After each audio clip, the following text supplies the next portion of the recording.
Good evening and welcome to Doordarshan Kendra Kohima. I am Wamang Vimla with the news. First, the headlines. Finance Minister Nirmala Sitharaman reconfirmed her stand of leave Northeast days in all aspirational districts under the leadership of Prime Minister Narendra Modi. Finance Ministry urges insurance companies to maintain the highest standards of service and ensure faster processing times for policyholders. President Draupadi Murmu celebrates Children's Day with students at Rashtrapati Bhavan.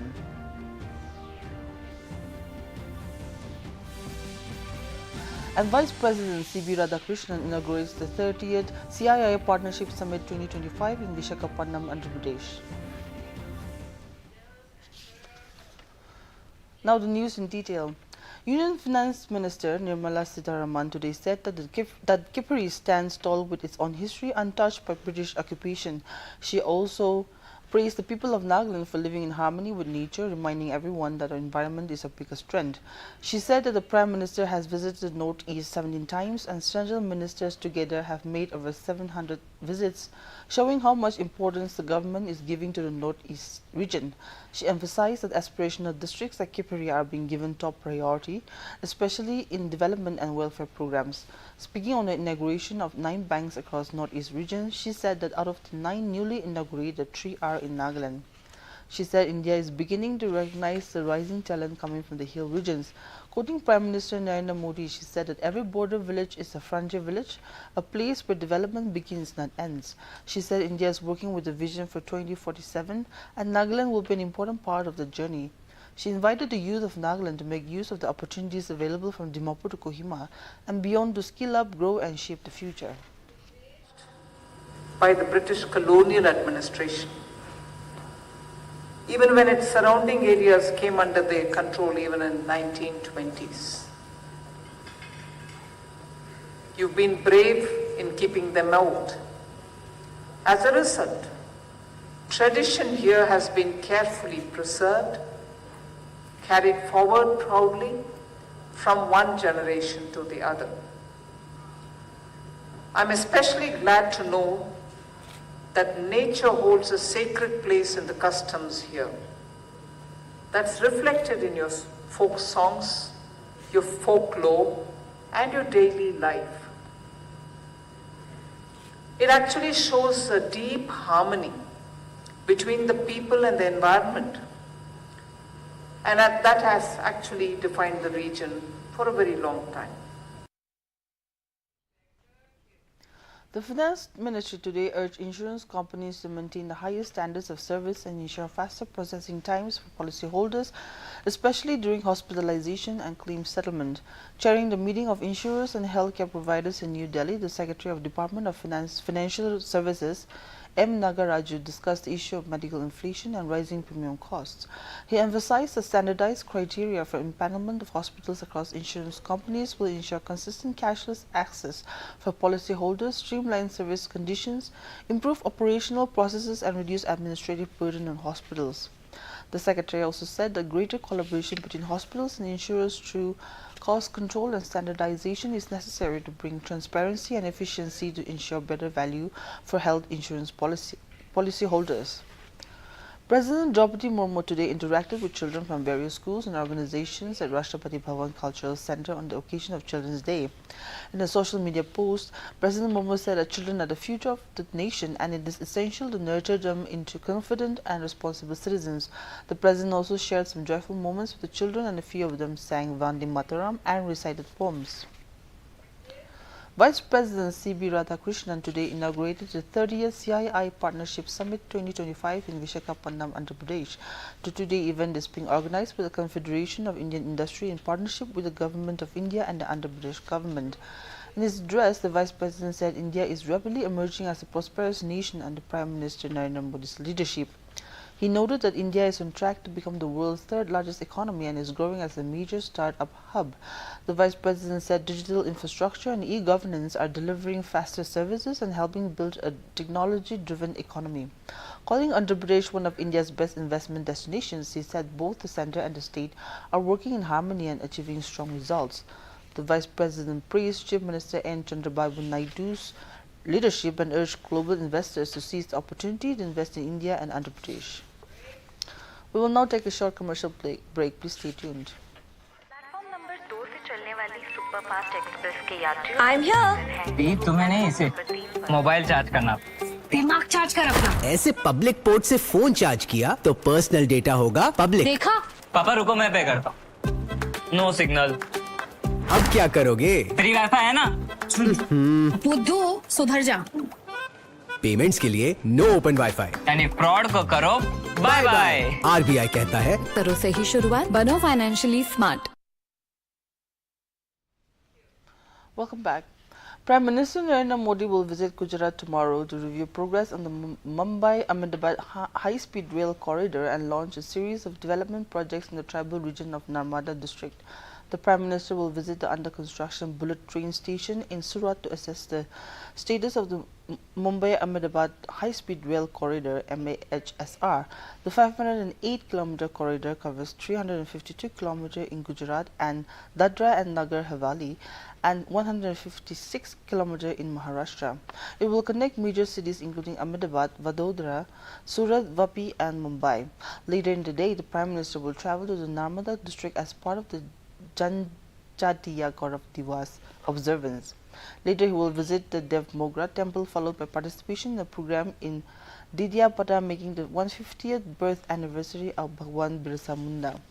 During the event, the Prime Minister Modi will inaugurate and lay the foundation stone of development projects worth over 9,700 crore rupees, focusing on infrastructure, health, education and tribal welfare. He will participate in the Grih Pravesh of 1 lakh houses built under PM Janman and Dajagua. The Prime Minister will also inaugurate 52 Eklavya Model Residential Schools (EMRS), 228 multipurpose centers, the Center of Competence at Assam Medical College in Dibrugarh, and the Tribal Research Institute building in Imphal. Additionally, he will flag off 250 buses for 14 tribal districts of Gujarat.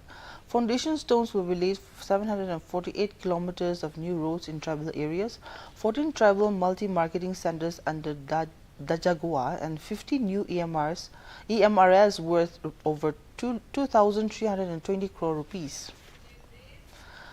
The government has dismissed the digitally altered video circulating on social media which claim the Prime Minister Narendra Modi is promoting an investment scheme offering easy income daily. The fact-check unit of PIB clarified that the video is fake and informed that no announcement of such a scheme has been made by the government. It has asked citizens to beware of such investment scams and asked people not to fall for such news and to verify information before trusting and sharing. The National Democratic Alliance (NDA) powered ahead in the counting of votes for the Bihar Assembly elections today, crossing the 200-seat mark by noon and setting the stage for a decisive mandate, according to the Election Commission of India. By 3 p.m., the NDA was leading in 201 constituencies. The Bharatiya Janata Party (BJP) held the highest advantage, followed by the Chief Minister Nitish Kumar's Janata Dal United. Counting began at 8 a.m. across all 243 constituencies under multi-layer security.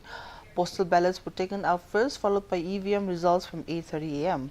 A robust system of 4,372 counting tables and over 18,000 counting agents has been deployed to ensure a smooth process. Most exit polls had anticipated an NDA win, though some had hinted at a close contest. The election has once again sharpened the rivalry between the NDA led by Nitish Kumar and the Mahagathbandhan led by Tejasvi Yadav. In the 2020 Assembly polls, the NDA won 125 seats and formed the government with Nitish Kumar as Chief Minister. In 2022, Kumar briefly switched sides to lead the government with the RJD Congress alliance before returning to the NDA ahead of the 2024 parliamentary elections.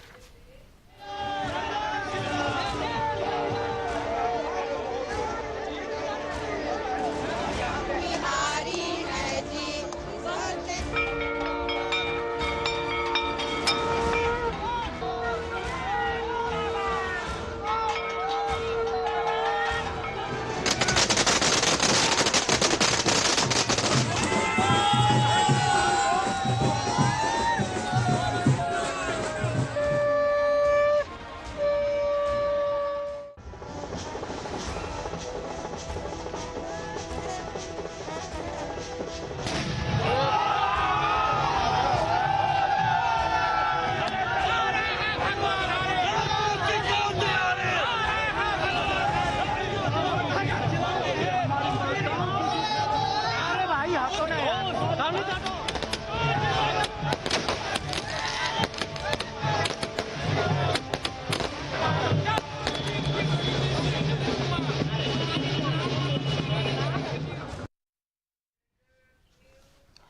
44th India International Trade Fair IITF began at Bharat Mandapan in New Delhi today. Minister of State for Commerce and Industry Jitin Prasada inaugurated the trade fair. The theme for this year's fair is Ek Bharat Shrestha Bharat. Uttar Pradesh, Rajasthan, Maharashtra and Bihar are the partner states of the international event, while Jharkhand is the focus state. 12 countries including United Arab Emirates, China, Iran, South Korea and Egypt are participating in this 14th-day international trade fair. The trade fair provides a major platform for domestic and international trade, promoting business-to-business and business-to-consumer linkages. Special facilities including elaborate security arrangements have been made for the convenience of visitors to the fair. First aid booths have been set up in the premises to deal with any medical emergencies, and ambulances have been deployed for immediate assistance. The first 5 days of the fair were reserved for the business category, and the fair will open to the general public on the 19th of this month. Minister of State for Defence Sanjay Seth today emphasized the importance of preserving India's military heritage while strengthening self-reliance and technological advancement in the defence sector. The minister made these remarks while addressing the inaugural session of the 3rd Indian Military Heritage Festival at the United Service Institution of India in New Delhi. Seth hailed the Indian Army for its service, discipline and commitment to national security and commended its leadership in operations such as Operation Sindoor. The minister highlighted that indigenization, innovation and the adoption of emerging technologies remain central to India's defence preparedness. Stressing the importance of building a resilient domestic ecosystem, Seth noted that the growing participation of industry and youth reflects the country's collective resolve to achieve long-term strategic capability and expand global defense engagement. During the event, the minister released key publications including Sukra Niti, Statecraft and Warfare, Honors and Awards of the Indian Armed Forces, and a volume on 75 years of India's peacekeeping contributions. The 2-day festival features panel discussions, exhibitions and interactions aimed at deepening public awareness of the country's military history and linking heritage with contemporary national security priorities. We will now look at the weather reports of the district headquarters of Nagaland. Kohima today recorded a maximum temperature of 23 degrees Celsius and a minimum temperature of 10 degrees Celsius, while Dimapur had a maximum temperature of 32 degrees Celsius and a minimum temperature of 15 degrees Celsius. Wokha experienced a maximum temperature of 25 degrees Celsius and a minimum temperature of 14 degrees Celsius. Mokokchung had a maximum temperature of 24 degrees Celsius and a minimum temperature of 12 degrees Celsius. Mon had a maximum temperature of 26 degrees Celsius and a minimum temperature of 14 degrees Celsius. Towards the east, Twinsang had a maximum temperature of 21 degrees Celsius and a minimum temperature of 8 degrees Celsius. Zinabuto had a maximum temperature of 22 degrees Celsius and a minimum temperature of 10 degrees Celsius. Phek had a maximum temperature of 22 degrees Celsius and a minimum temperature of 8 degrees Celsius. That's all for the weather report. To end the news, here's a recap of the main points. Finance Minister Nirmala Sitharaman reconfirmed her stand to uplift Northeast states and all aspirational districts under the leadership of Prime Minister Narendra Modi. Finance Ministry urges insurance companies to maintain the highest standards of service and ensure faster processing times for policyholders. President Draupadi Murmu celebrates Children's Day with students at Rashtrapati Bhavan.